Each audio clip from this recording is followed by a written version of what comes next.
Ebana, hii picha ambayo nimeweka hapo najua imegusa wengi sana. Araujo alipoingia uwanjani kwa mara ya kwanza kabisa akiwa mchezaji mpya wa Liverpool, Anfield nzima ilisimama na kumpa mapokezi ya kipekee, ikionyesha wazi kwamba tayari ana support ya mashabiki. Na wakati huo, nahodha wa Liverpool Virgil van Dijk alimsogelea na kumpa kumbatio la karibu. Ilikuwa zaidi ya salamu, ilikuwa ujumbe kwamba Araujo hatakuwa peke yake katika safari yake mpya.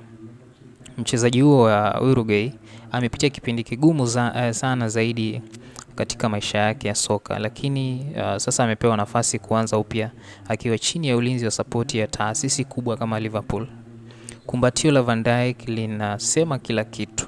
Liverpool wanataka kumrudisha Araujo yule tunayemjua, mchezaji mwenye kujiamini, nguvu na tabasamu usoni. Soka la Uruguay linahitaji kurudi kwenye ubora wake, na huenda safari hiyo ikaanza Anfield tena.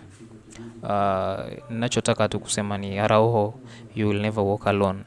Na wakati unaingia katika uwanja kuchezea Liverpool, unahitaji tu kujiamini na kila kitu kitakuwa sawa, kwa sababu support ya mashabiki unayo, support ya wachezaji wenzako unao, na pia support ya taasisi nzima ya Liverpool unayo.